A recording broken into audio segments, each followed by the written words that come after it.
Hello दोस्तों, मेरा नाम विनय है। आप सब लोगों को पता है कि पिछले कुछ वीडियोज अगर आपने देखे होंगे तो उसमें श्रवण सर ने ऐसे जो है निबंध के रिगार्डिंग कुछ टॉपिक्स डिस्कस किए थे जो उन्होंने इंग्लिश में डिस्कस किए थे। और अभी जो आने वाली कुछ वीडियो मेरे साथ हम लोग देखेंगे तो उसमें मैं एक्सक्लूसिवली हिंदी मीडियम स्टूडेंट्स के लिए हिंदी भाषा में जो अलग अलग टॉपिक्स है, जो कि सारे टॉपिक्स जो है करंट अफेयर्स रिलेटेड ही होंगे, जो कि आपको निबंध या ऐसे लिखने में मददगार साबित हो सकते हैं, उनके बारे में चर्चा करेंगे। ठीक है,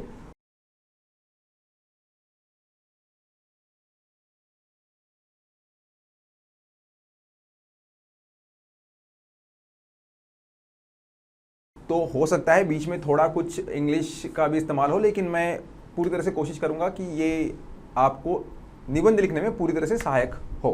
ठीक है, तो दो तीन चीज़ें हैं। हमें जो टॉपिक शुरू करना है उसके पहले कुछ चीज़ों के बारे में मैं आपसे चर्चा करना चाहूँगा। देखिए, सबसे इम्पोर्टेंट बात यह है कि आप लोगों को ये पता होना चाहिए, जो सब लोग ये वीडियो देख रहे हैं, कि निबंध या ऐसे ये एकमात्र वो चीज़ है जो आप हिंदी में लिख सकते हैं। आपके पास वो विकल्प है, बाकी तो सब आपको इंग्लिश में ही लिखना है। और अगर आप ये सोचते हैं कि मुझे वो हिंदी में लिखना है, तो आपको इस बात का भी ख्याल रहना चाहिए कि हमें यहाँ 99% एटलीस्ट 95% शुद्ध हिंदी जो है वो अपेक्षित है। क्योंकि अगर आप हिंदी में लिखते हो तो आप ऐसे नहीं कर सकते हो कि फिर कोई शब्द है जो मुझे सिर्फ इंग्लिश में ही आता है और फिर वो हिंदी टाइम पे अगर कुछ नहीं याद आता है तो आपको लिख ही देना है, वो बात अलग है। लेकिन कोशिश ये रखनी है, क्योंकि जब ये आपको अभी इसलिए बता रहा हूँ क्योंकि जब आप प्रैक्टिस करने घर पे बैठोगे तो इस चीज़ों का ख्याल रखना है। और जैसे जैसे आप लिखते जाओगे, जितना ज़्यादा आप लिखोगे उतना आपके साथ इस तरह से हो जाएगा कि आपको उस चीज़ का अनुभव आते जाएगा। कोई शब्द जो आपको अटक गया, फिर आप उसको देखोगे गूगल पे या कहीं, और फिर आप उसको अगली बार उस शब्द को इस्तेमाल करोगे। तो इस तरह से ध्यान में रखना है। ऐसे जब हम CAPF के एग्ज़ाम में लिखते हैं तो कुछ चीज़ें जो है मैंने वो एग्ज़ाम लिखी है, तो इसलिए मैं शेयर करना चाहूँगा आप लोगों के साथ। वो ये है कि जो निबंध हम यहाँ लिखने वाले हैं वो थोड़ा अलग तरीके का है। मतलब हमें शब्दों की मर्यादा है, हमें मुझे लगता है बहुत लाइक 250-300 शब्दों में वो सब लिखना है।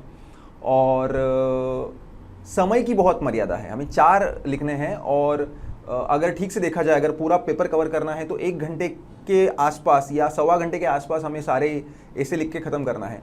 तो पहले तो 6 में से 4 टॉपिक को चुनना जो एक जटिल समस्या होती है, और वो तो तब जटिल समस्या होती है जब हमें 6 के 6 आते हो। कभी कभी ऐसा हो जाता है कि कोई टॉपिक हमें मतलब बिना चॉइस चुनना पड़ता है, कोई विकल्प हमें चुनना पड़ता है। तो इन सब का ख्याल रखना है, फिर उसके पॉइंट्स निकालने हैं, फिर उसको इंट्रोडक्शन में क्या लिखेंगे उसके बारे में सोचना है ना। ये तो आपको पता होना चाहिए कि सबसे पहले जो है हम किसी भी चीज़ का परिचय देते हैं, राइट, जिसे हम बोलते हैं इंट्रोडक्शन।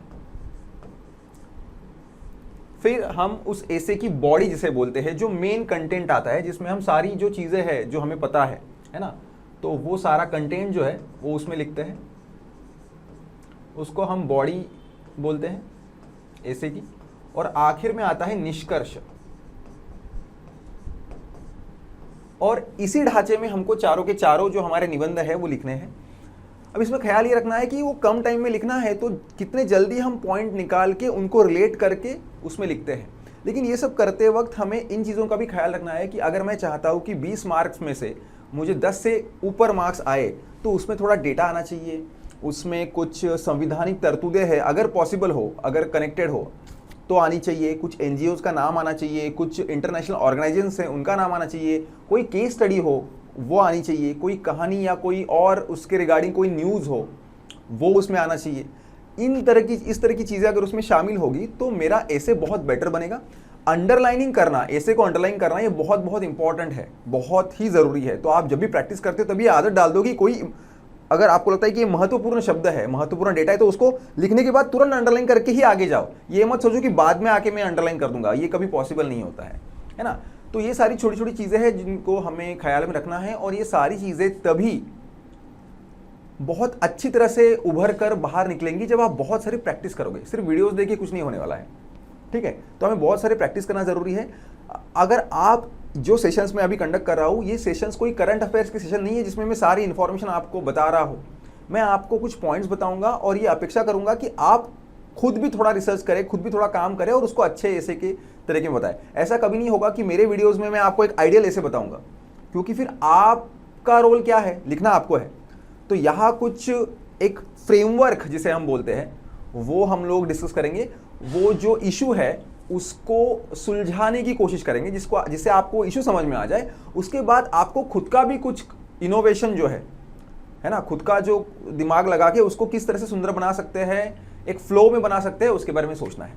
ठीक है, तो ये सब चीज़ों का आपको ख्याल रखना है। और फिर एक बार मैं दोहराता हूँ कि बहुत सारी प्रैक्टिस जब हम करते हैं तभी ये पॉसिबल होता है। पेपर 2 के बारे में बहुत सारे छात्रों का ये ख्याल होता है कि बाद में करेंगे, क्योंकि पेपर 1 कर रहा हूँ, बहुत सारी चीज़ें बाकी है। लेकिन जब जैसे ही परीक्षा नज़दीक आती है तो रियलाइज़ होने लगता है कि जब लिखने बैठता हूँ तो पॉइंट्स नहीं आ रहे हैं, स्पीड मैच नहीं कर पा रहा हूँ, और फिर एक डर खड़ा होता है कि कैसे अब मैं करूँगा, है ना। इसीलिए जितने जल्दी हम लोग करें, तो अभी जैसे कि नोटिफिकेशन में आने वाला है तो अभी से शुरुआत कर दो लिखने की। रोज़ मैं एक ऐसे लिखूंगा ये भी सोचते हैं तो भी बहुत अच्छी तरह से आप इस क्षेत्र में काम कर पाओगे। चलो, तो कुछ टॉपिक के साथ हम लोग अभी शुरू करते हैं और डिस्कस करते हैं एक ऐसे को।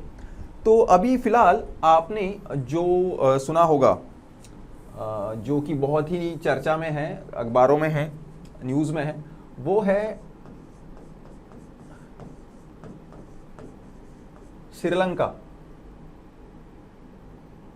श्रीलंका और आर्थिक, ये 2 शब्द शायद आपने सुने होंगे, है ना। क्योंकि श्रीलंका में जो है रिसेंट टाइम में अभी पिछले कुछ दिनों में, कुछ महीनों में ऐसा देखा गया है कि बहुत ही गंभीर आर्थिक समस्या से श्रीलंका जा रहा है। ठीक है, तो इस समस्या के बारे में तो हमें चर्चा करनी है। उसके बारे में जो डेटा मेरे पास है वो भी मैं डिस्कस करूंगा, उसका और इंडिया का क्या लिंक है उसके बारे में डिस्कस करेंगे। लेकिन इन सब चीज़ों को हमको एक फॉर्मेट में डिस्कस करना है ना। और वो फॉर्मेट होगा कि सबसे पहले इंट्रोडक्शन में क्या आएगा। जब मैं आपसे इस तरह की बात करने लगता हूं तो आपका ये दायित्व बनता है, अगर चाहे तो आप वीडियो को पॉज भी कर सकते हैं, लेकिन 1 मिनट 2 मिनट बैठ के सोचिए कि अगर ऐसा ऐसे आता है तो मैं उसका कम से कम परिचय कैसे दूंगा, इंट्रोडक्शन कैसे लिखूंगा, ये आपको सोचना है। क्योंकि मुझे पता है कि इशू क्या है, मैंने करंट अफेयर्स में पढ़ा है, सर ने टॉपिक कवर किया है, लेकिन क्या मैं जब कोई निबंध लिखने लगता हूं तो ये ठीक होगा कि तुरंत मैं बोलना शुरू कर दूं कि सर ऐसा ऐसा है, वहाँ महंगाई बहुत बढ़ गई है, इन्फ्लेशन बढ़ गया है, और फिर वहाँ अनाज नहीं मिल रहा है, स्याही खत्म हो गई है, जो भी दिक्कतें हैं, सीधा सीधा उस पर आना ठीक होगा क्या हम उसे अच्छे क्वालिटी का निबंध कह सकते हैं? किसी भी निबंध को जब शुरुआत करते हैं, निबंध की शुरुआत करते हैं, तो जो पढ़ने वाला है, जो एग्जामिनर है, उसको थोड़ा लगे कि मुझे आगे पढ़ना है, उसको उसमें इंटरेस्ट खड़ा हो, इसके लिए कुछ अच्छा परिचय देना बहुत ज़रूरी है। हम जानते हैं कि कभी भी हम जाते तो बोलते हैं कि आपने आपको इंट्रोड्यूस करो, तो इस तरह से हम बोलते हैं कि उनको, सामने वाले को लगे कि भाई ये इंप्रेसिव पर्सनैलिटी है ना। तो एक जरिया होता है कि सामने वाले को इंप्रेस करे। तो निबंध में भी ऐसी बात है, हमें करना क्या है, इस तरह से परिचय लिखना है। तो आप सोचो क्या लिखोगे, जानते मतलब, और हमें परिचय किस तरह से लिखना है ये भी सोचो। श्रीलंका के बारे में थोड़ा बता सकते हैं, इंडिया श्रीलंका के बारे में थोड़ा सा बता सकते हैं, और फिर अंततः परिचय की आखिरी लाइन या आखिरी 2-3 लाइन किस तरह से कर सकते हैं कि वही श्रीलंका आज कुछ आर्थिक समस्याओं का सामना कर रहा है। ठीक है, उसके लिए बहुत सारे कारण हैं जिनकी चर्चा करना आवश्यक है। और फिर शायद आपने शुरू कर दिया अपना बॉडी, जो मेन ऐसे है ना, इस तरह से। तो अगर हम इंट्रोडक्शन की बात करते हैं तो सबसे इंपॉर्टेंट हम क्या कर सकते हैं, हम ये बोल सकते हैं कि जैसे कि 2 चीज़ें हैं, जानते हैं कि श्रीलंका और उसकी आर्थिक समस्या, तो दोनों के बारे में थोड़ा थोड़ा लिख सकते हैं कि श्रीलंका जो है वो दक्षिण एशिया का एक महत्वपूर्ण हिस्सा है, भारत से कौन से पाल्क स्ट्रेट से जुड़ा हुआ है, और बहुत पुराना हमारा जो है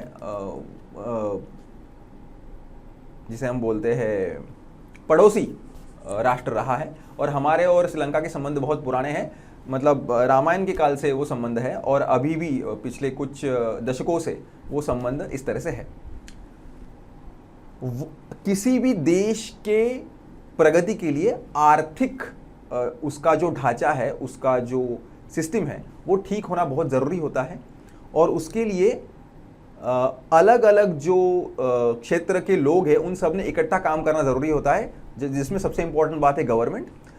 लेकिन कुछ दिनों में, पिछले कुछ दिनों में ऐसा देखा गया है कि श्रीलंका की आर्थिक परिस्थिति जो है वो बहुत ही खराब हो गई है और ऐसे में उसका आसपास के देशों पर होने वाला परिणाम और क्षेत्रीय परिणाम जो है वो किस तरह से है उसके बारे में समझना बहुत ज़रूरी हो जाता है।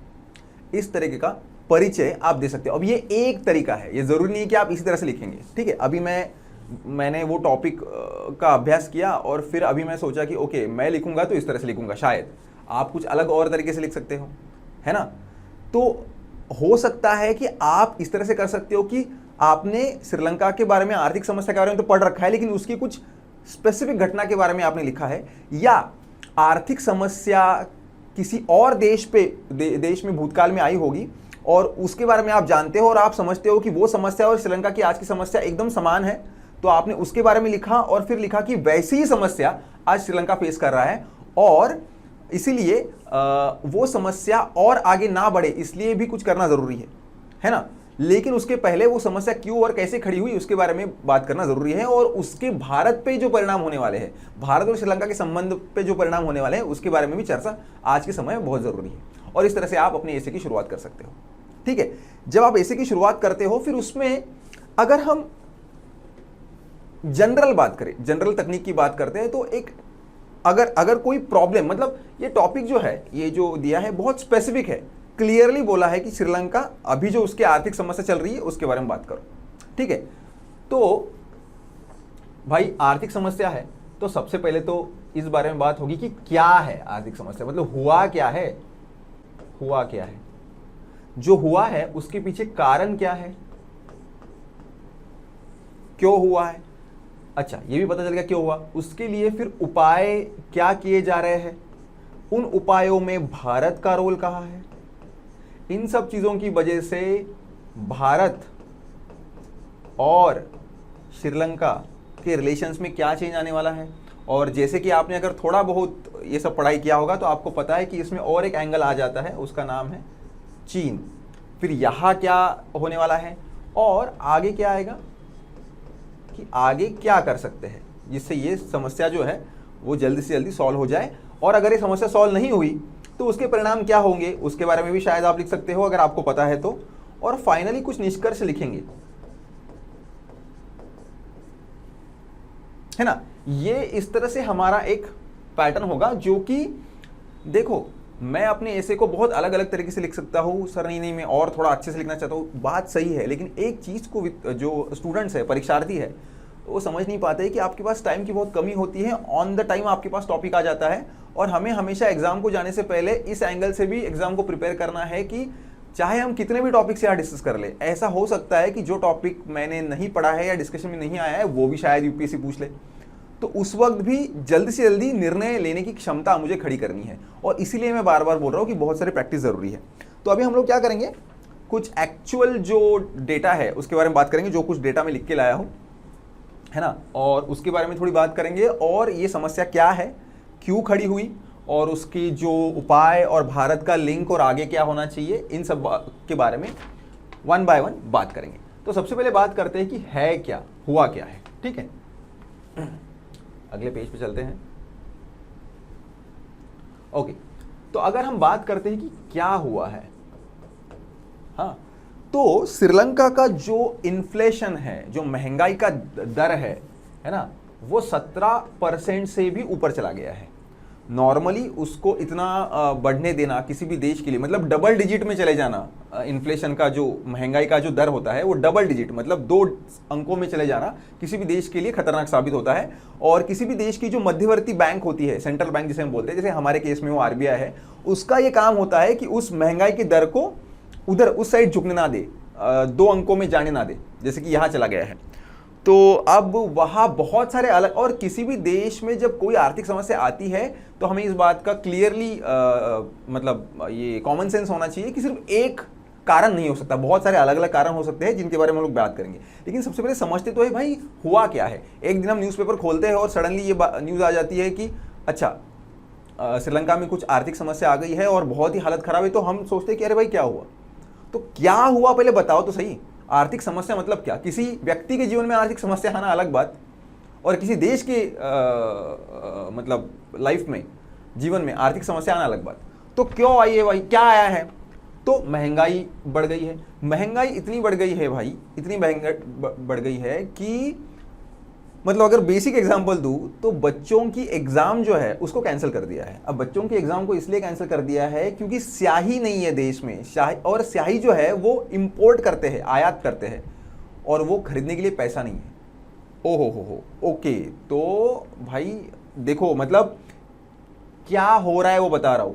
अब ये चीजें इसलिए बताना जरूरी है क्योंकि सामने वाले को उस समस्या की जो इंटेंसिटी है, तीव्रता है, उसके बारे में पता चले, है ना। तो स्कूल की एग्जाम रद्द हो गई है, पेट्रोल के लिए लोग कतार लगा के खड़े हैं, लेकिन पेट्रोल नहीं मिल रहा है।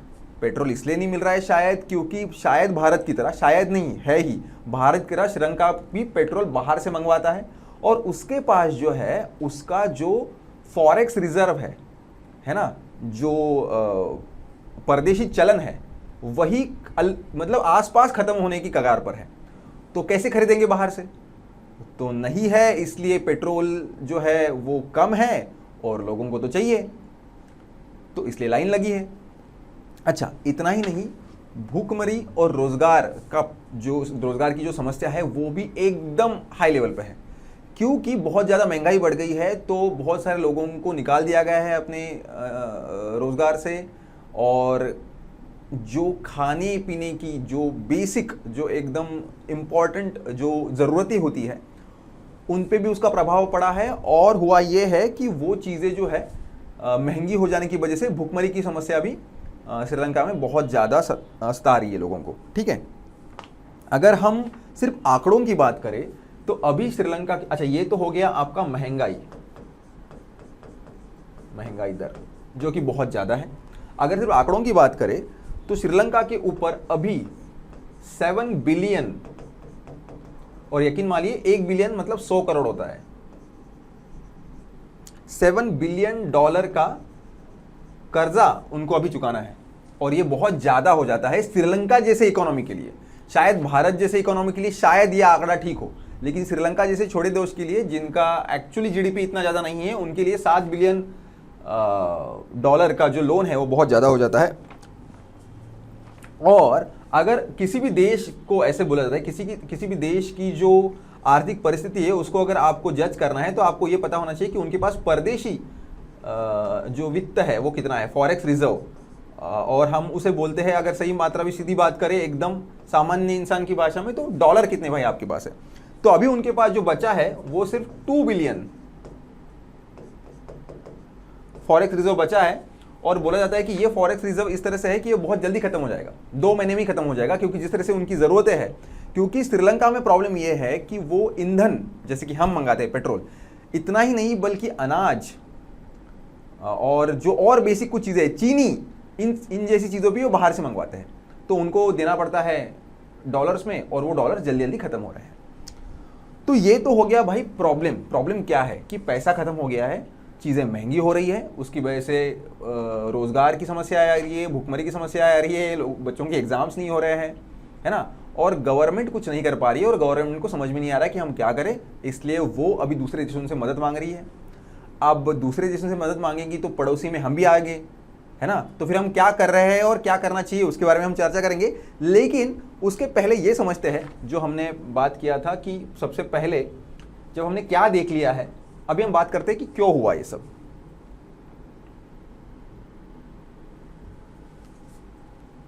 तो अगर क्यों की बात करते हैं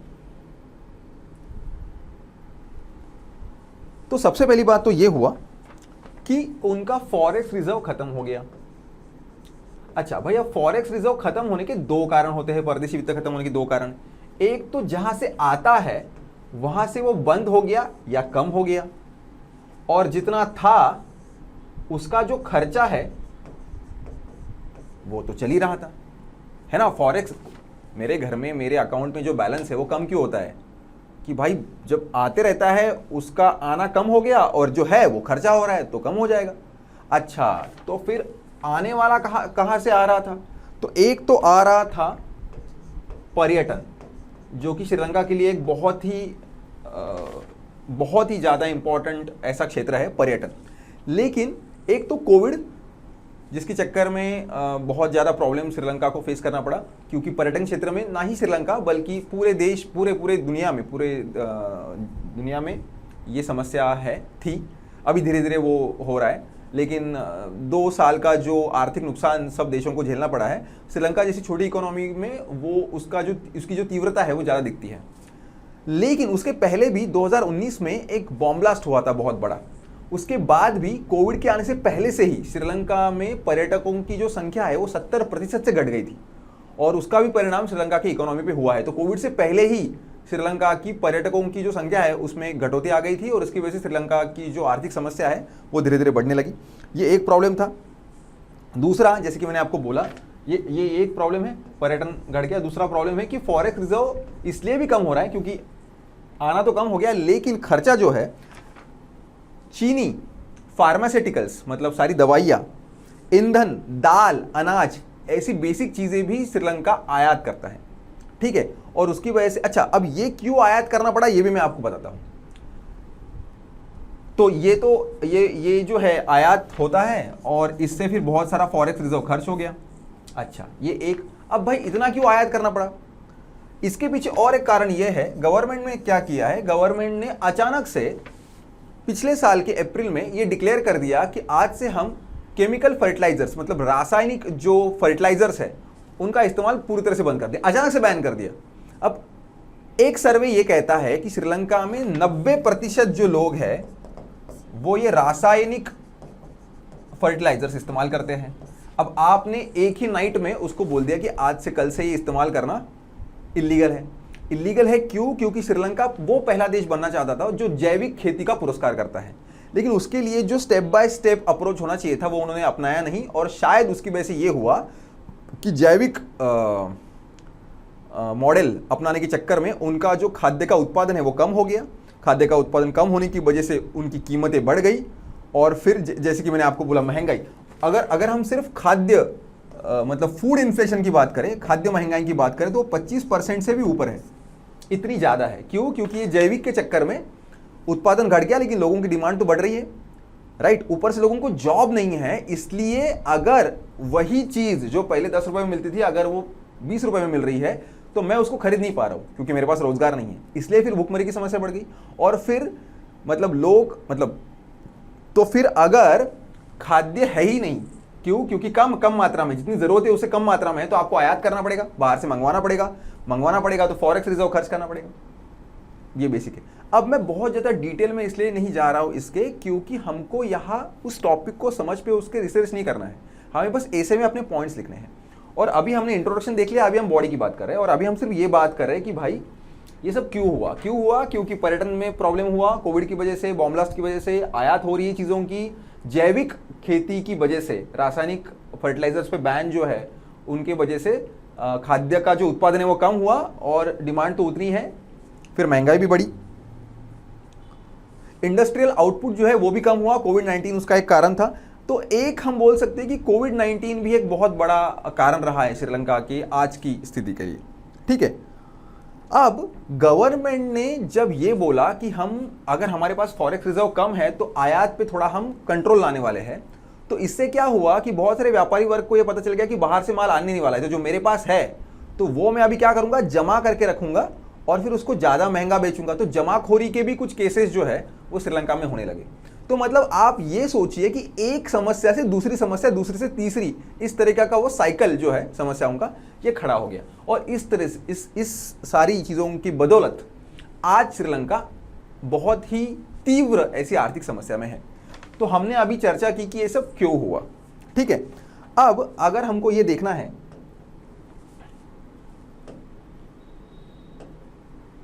कि क्या क्या उपाय है, उपायों के बारे में अगर बात करते हैं तो सबसे पहले ये देखते हैं कि भारत ने क्या क्या किया है। जो हम पड़ोसी देश के तौर पे हमने करना चाहिए वो हम करने की कोशिश कर रहे हैं। भारत ने अब तक श्रीलंका को $2.4 बिलियन की मदद की है। उसमें से हमने $1.5 बिलियन की क्रेडिट लाइन इनको दी है, 1.5 बिलियन की, $1.5 बिलियन की क्रेडिट लाइन को दी है, उनका 500 मिलियन का जो कर्जा था उसको माफ कर दिया और 400 मिलियन हमने करेंसी स्वैप किया है। करेंसी स्वैप का सिंपल मतलब ये होता है, जैसे कि मुझे किसी देश से कुछ लेना है या किसी देश को कुछ देना है तो हम हमेशा ट्रांजैक्शन डॉलर में करते हैं। इससे क्या होता है, डॉलर की जो डिमांड है वो हमेशा बनी रहती है, लेकिन मेरी करेंसी हमेशा कम ज़्यादा होती रहती है, और अगर मुझे बहुत कुछ मंगाना पड़ा तो मेरे देश का डॉलर खर्च होता रहता है। इसलिए फिर दो देश इस तरह का एग्रीमेंट करते हैं कि आप मेरे करेंसी में पे करो और मैं आपकी करेंसी में पे करता हूँ, तो दिक्कत नहीं होगी, है ना। तो हम अपने रेट के हिसाब से एडजस्ट कर लेंगे ताकि हमें डॉलर की जरूरत नहीं पड़ेगी। तो अभी इंडिया ने इस प्रावधान को भी अपना के उनको हेल्प किया है, ठीक है। तो इस तरह से इंडिया ने उनको हेल्प करने की कोशिश की है। तो आप अपने ऐसे में, अगर आपको ये सारी चीजें एग्जैक्ट वैसे के वैसे याद भी नहीं आती, लेकिन ये एक आंकड़ा भी याद आता है या ये एक आंकड़ा भी याद आता है, तो भी उतना लिख दो। या हम कितना भी डिस्कस करें, आपको बहुत सारे टॉपिक्स पढ़ने हैं, बहुत सारे आंकड़े हैं, कैसे याद रहेगा, तो कोई फर्क नहीं पड़ता। आप इस चीज का टेंशन लेना बंद कर दो कि अरे सर लेकिन इतना सब आप बता रहे हो, लेकिन मुझे एग्जैक्टली ये 1.5 और 500 और 400 याद नहीं रहा, तो या फिर मैंने 400 यहाँ लिख दिया, 500 यहाँ लिख दिया, तो उसकी चिंता आपको इतनी करने की जरूरत नहीं है, क्योंकि एग्जामिनर आपको सिर्फ डेटा थोड़ा सा प्लस माइनस हो गया उसके बेसिस पे जज नहीं करने वाला है। और सेफर साइड में बोलता हूं, अगर कोई चीज याद नहीं आती है, लगता है कि थोड़ा कंफ्यूजन है, तो वो मत लिखो, ठीक है। इतना कुछ सोचने की, बस ये बोल सकते हैं कि भारत ने अपने तरीके से आर्थिक सहायता करने की कोशिश की है, इतना मदद किया है, इतनी बड़ी क्रेडिट लाइन दी है, इतना भी याद रहेगा काफी है। इन तीनों में से एक भी चीज याद रहेगी, ठीक है, काफी है। तो हमने इस तरह से श्रीलंका को मदद करने की कोशिश की, तो ये हो गया उपाय, है ना, हमने उनको क्या करने की कोशिश की। अभी इसमें हमें ये बात देखना है कि भारत पे इसका कुछ परिणाम होने वाला है क्या। ये जो हम डिस्कस कर रहे हैं, भारत पे इसका कुछ परिणाम होने वाला है क्या, श्रीलंका की जो आर्थिक स्थिति है उसका भारत पे क्या परिणाम होगा। तो अगर हम उसके बारे में बात करते हैं तो हमें ये देखने को मिलता है कि सबसे पहली बात तो ये है कि कोलंबो ये जो बंदरगाह है ना, तो वहाँ वो ट्रांसशिपमेंट के लिए फेमस है, मतलब वहाँ से हम कुछ भेजते हैं और वहाँ से कहीं वो और जाता है, ठीक है। तो सदर्न रीजन में कोलंबो हमारे लिए बहुत बहुत ही अहम ऐसा ट्रांसशिपमेंट का बंदरगाह है। हालांकि अभी हम केरला को एक नया ट्रांसशिपमेंट का बंदरगाह बना रहे हैं, लेकिन फिलहाल तो कोलंबो हमारे लिए है। और इस आर्थिक समस्या की वजह से श्रीलंका में इतनी हालत खराब है कि वो उस बंदरगाह में एक जगह से दूसरी जगह, मतलब उसी बंदरगाह में एक जगह से दूसरी जगह जो शिफ्ट करना होता है, जो सामान हमने भेजा है, वो करने के लिए जो पैसा चाहिए वो भी उनके पास नहीं है। और इसकी वजह से बहुत सारा प्रॉब्लम हमारे शिपमेंट्स को भी फेस करना पड़ रहा है, ठीक है। क्योंकि और उसमें ये भी हो जाता है कि हमारा सदर्न एरिया में, मतलब दक्षिणी एरिया में जो ज़्यादातर व्यापार चलता है वो उस बंदरगाह से चलता है, और उसकी वजह से हमें कुछ समस्याओं का सामना करना पड़ रहा है। अगर हम सिर्फ आर्थिक चीज़ों की बात करते हैं तो भारत पे श्रीलंका के समस्या की वजह से बहुत ज़्यादा परिणाम आर्थिक, अगर हम देखा जाए तो बहुत ज़्यादा नहीं हुआ है, ऐसा नहीं, बहुत ज़्यादा नहीं हुआ है। लेकिन आपको ऐसे में लिखना क्या है, मैं आपको बताता हूँ। आर्थिक परिणाम ज़्यादा नहीं भी हुआ हो, लेकिन भू क्षेत्रीय रचना से हमें उस देश को मदद करना बहुत ज़रूरी है, क्योंकि हम नहीं करेंगे तो चीन करेगा तो वो हमारे एरिया में आ जाएगा और फिर दिक्कत खड़ी हो सकती है। इसीलिए श्रीलंका जैसे देशों के प्रॉब्लम्स में श्रीलंका को हेल्प करना, मदद करना हमारे लिए बहुत ही ज़रूरी बन जाता है। अगर श्रीलंका की बात करते हैं तो उनके कुल आयात का 5वां हिस्सा भारत से जाता है, क्योंकि वो भारत से बहुत सारी चीज़ें मंगाते हैं। इतना ही नहीं, जो FDI है श्रीलंका में बहुत सारा इन्वेस्टमेंट भारत से होता है। बहुत बड़ी बड़ी कंपनी जैसे टाटा, बिरला, ताज, है ना, SBI और भी बहुत बड़ी कंपनी ने वहाँ अलग अलग क्षेत्र जैसे कि पर्यटन है, बैंकिंग है, रियल एस्टेट है, ऐसे क्षेत्रों में वहाँ इन्वेस्टमेंट कर रखा है, और जिसकी वजह से श्रीलंका ऑलरेडी भारत पे बहुत ज़्यादा डिपेंडेंट है, ठीक है। अब एकदम सिंपल सी बात अगर मैं देखूँ तो हमने ये तो देख लिया कि भारत ने उनको किस तरह से हेल्प किया है, आर्थिक समस्या है तो आर्थिक मदद की। अब ये भी देखना बहुत ज़रूरी है कि गवर्नमेंट, अब जैसे कि हम मदद कर रहे हैं, लेकिन फिर उसमें छोटा सा इशू है जो आप ऐसे में मेंशन कर सकते हो, और वो इशू ये है कि श्रीलंकन सरकार ने हमारी मदद की बहुत सराहना की है और हमें बहुत बहुत धन्यवाद दिया है, लेकिन वहाँ की मीडिया और कुछ अपोजिशन पार्टी हमने जो मदद की है उसकी तरफ वो संदेह के दृष्टिकोण से देखते हैं। उनको लगता है कि ये कुछ इसके पीछे कुछ राजनीतिक उनका मोटिव है, और उनको लगता है कि ये सब सही नहीं है। इतना ही नहीं, बल्कि वो लोग हमारे इस मदद को अलग अलग तरीके से देखते हैं। जैसे कि एक जो हमने वहाँ ऊर्जा क्षेत्र में एक मदद का पैक्ट उनके साथ साइन किया, तो वो हमारे देश का जो अदानी नाम का ग्रुप है उनके साथ मिलकर वो किया है। तो वहाँ की मीडिया का ये कहना है कि ये बिना किसी प्रोसेस को फॉलो किए गए उनको प्रेफरेंस दिया गया है और इसके पीछे भारत का कुछ मोटिव है जो कि अच्छा नहीं है। तो भारत की मदद करने के बावजूद भी वहाँ कुछ संदेह का वातावरण है, लेकिन इसके बावजूद भी भारत उनको मदद कर रहा है। ठीक है, अब हमें ये समझना ज़रूरी है कि मतलब अगर हम थोड़ा सा, ये तो हो गया जैसे कि क्या हुआ, क्यों हुआ, हमने किस तरह से उनको मदद करने की कोशिश की, और ये जो मदद है ये करने के बाद हम आशा करते हैं कि उनका जो सिचुएशन है वो जल्दी से जल्दी सुधर जाए। क्योंकि अगर वो नहीं सुधरती है, हाँ, तो हमें ये देखना है कि अगर मदद करने के बावजूद या मदद ना करने की वजह से अगर उनकी सिचुएशन इंप्रूव नहीं होती है, हालत ठीक नहीं होती, तो क्या होगा। नॉर्मली ऐसा देखा गया है कि भुखमरी या रोजगार की समस्याओं की वजह से और ऊपर से अगर ऐसी परिस्थिति में कुछ अलग अलग वर्ग वहाँ बन जाते हैं, ध्रुवीकरण अगर वहाँ हो जाता है, तो उग्रवाद जैसी समस्या, कट्टरता जैसी समस्या वहाँ खड़े होने की बहुत ज़्यादा चांसेस है, और ऐसे केस में फिर भारत की सीमाओं को भी वो सब झेलना पड़ता है। आज ऐसी हालत हो गई है कि बहुत सारे श्रीलंकन जो नागरिक है वो अभी से शरणार्थियों के रूप में आ गए हैं और वो भारत में प्रवेश करना चाहते हैं। तो ये आर्थिक समस्या शरणार्थी की समस्या ना बने, यही हमारी आशा होनी चाहिए, और उस दिशा में हमारे जो प्रयत्न है वो होने चाहिए। तो जैसे कि मैंने बोला, हमें कंक्लूजन में ये लिखना है कि आर्थिक समस्या श्रीलंका की जो है वो हमारे देश पे शायद कम परिणाम करती हो, लेकिन क्षेत्रीय दृष्टि से हमें श्रीलंका को मदद करना चाहिए। अगर हम नहीं करेंगे तो चीन उस चीज़ का फ़ायदा उठा के हमारे आसपास के एरिया में आ जाएगा और फिर हमारे लिए बहुत बड़ी दिक्कत खड़ी हो सकती है। इसलिए हमारा प्रयत्न ये होना चाहिए कि जितने हो सके हम श्रीलंका को मदद करें और ऐसे समय में श्रीलंका के साथ हम लोग खड़े हो। तो ये इस तरह से आप अपने ऐसे को ख़त्म कर सकते हो। तो आपको एंड में यही लिखना है कि और फिर आप ना निष्कर्ष में और एक चीज़ लिख सकते हो कि किसी भी देश की मध्यवर्ती बैंक की भूमिका या सारे जो अलग अलग इंस्टीट्यूशंस है ना, उनकी भूमिका कितनी ज़रूरी होती है, सबकी भूमिका एक साथ कितनी ज़रूरी होती है, ताकि देश की जो आर्थिक परिस्थिति है वो इस तरह से नीचे ना जाए। तो इनफैक्ट आप इंट्रोडक्शन में इस तरह से भी कर सकते हो, जैसे कि फॉर एग्जांपल आप 1991 में भारत की जो हालत ख़राब हुई थी, हमारा फॉरेक्स रिजर्व भी खत्म हो गया था और श्रीलंका के पास तो 2 महीने का बचा है, हमारे पास कुछ शायद 1 हफ्ते का या 2 हफ्ते का बचा था।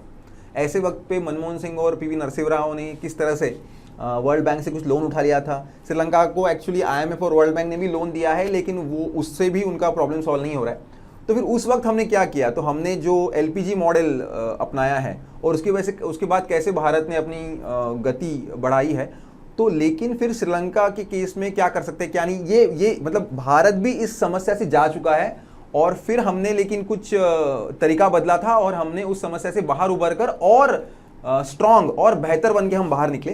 तो आज वो समय श्रीलंका के पास है कि वो सारे राजनीतिक गट एक साथ आके श्रीलंका की उन्नति के लिए एक साथ आके काम करें, और ऐसे समय में भारत उनके साथ खड़ा हो, क्योंकि एक क्षेत्रीय समस्या है भारत के लिए। जैसे कि अटल बिहारी वाजपेयी जी ने एक बहुत सही चीज़ कही थी कि हम हमारे दोस्त चुन सकते हैं लेकिन हमारे पड़ोसी नहीं चुन सकते। तो ऐसे वक्त पे हमारे पड़ोसियों को मदद करना हमारे लिए ज़रूरी हो जाता है, क्योंकि चीन जैसा देश बहुत ज़्यादा प्रॉब्लम खड़ा कर सकता है। तो इस तरह से हम इस टॉपिक को लिख सकते हैं। जैसे कि मैंने आपको बोला, जो डेटा मैंने बताया, जो फिगर्स मैंने बताई, उससे भी ज़्यादा इंपॉर्टेंट ये है कि आप उस निबंधों को एक फ्लो में लिखते हो। जैसे कि आपने इंट्रोडक्शन लिखा जिसमें आपने श्रीलंका के और भारत के बारे में थोड़ी बात की और किसी भी देश के आर्थिक ढांचा कितना ज़रूरी होता है उसके बारे में बात की। जब वो गिर जाता है तो किस तरह की समस्या आ सकती है। उसके बाद फिर एक्चुअल बॉडी में आप घुस गए और आपने लिखा कि श्रीलंका में क्या हो रहा है। श्रीलंका में इस तरह से हालत ख़राब है कि महंगाई इतनी बढ़ गई है, पेट्रोल ये हो गया है, फॉरेक्स रिजर्व खत्म हो रहा है। फिर क्यों हुआ, तो कोविड है, पर्यटन का इशू है, जैविक खेती का जो अचानक लिया गया निर्णय है उसकी वजह से, और फिर बहुत सारी चीज़ें। उसके बाद ये बोलो कि उपाय जो है उसमें भारत ने क्या क्या मदद की है, फिर भी कुछ संदेह की तरह से कैसे देख रहे हैं। और फिर अंतिम में आपको ये लिखना है कि चीन की होने की वजह से ये क्षेत्रीय प्रॉब्लम है, हमारे लिए आर्थिक समस्या ना है लेकिन क्षेत्रीय प्रॉब्लम है। और इस तरह से हमको लिखना है। भारत और श्रीलंका का जो रिलेशन है उसके बारे में थोड़ा लिख सकते हैं, जैसे कि कैसे हम पर्यटन में इन्वेस्ट करते हैं, FDI में इन्वेस्ट करते हैं। और फिर हमको ये लिखना है कि हमें उस देश के साथ खड़ा रहना बहुत ज़रूरी है। और इस तरह से आप श्रीलंका की समस्या को, और हमें बाद में ये भी लिखना है, अगर आप थोड़े से सोचने वाले हो, अगर आपको लगता है कि आपका जो निष्कर्ष है वो इस तरह से बने ताकि एग्जामिनर को भी लगे कि ये जो है, देखो हम किसी व्यक्ति को दूसरे से बेहतर क्यों मानते हैं, क्योंकि वो अपने जीवन में या दूसरे के भी जीवन में अगर कुछ समस्याएं आती है तो उनसे सीख लेके बेहतर इंसान बनता है। तो अगर आपके ऐसे भी निष्कर्ष ये आता है कि श्रीलंका जैसी जो समस्या आज आई है उससे भारत ने भी सीख लेनी है, हालांकि भारत की जो इंस्टीट्यूशंस है ना, जो संस्थाएं हैं वो बहुत ताकतवर है, आरबीआई बहुत ही सतर्क हमेशा रही है और सारे दुनिया में आरबीआई का नाम बहुत अच्छा है, लेकिन फिर भी हमें इस बात को नहीं भूलना चाहिए कि कोविड का परिणाम सारे देश पे, सारे जग पे हुआ है। तो ऐसे हालत में हम भी बहुत क्रिटिकल परिस्थिति जा रहे हैं, हमारे देश में भी ईंधनों के दर बहुत सारे बढ़ गए हैं और ऐसे हालत में हमें बहुत सोच समझ के कदम रखने चाहिए ताकि श्रीलंका जैसी परिस्थिति भारत में ना आए। और इसके लिए अभी से कुछ प्रिवेंटिव मेजर्स, निवारक जो तरीके हैं उनको हमें अपनाना चाहिए। इस तरह से आप अपने एसे को समाप्त कर सकते हैं।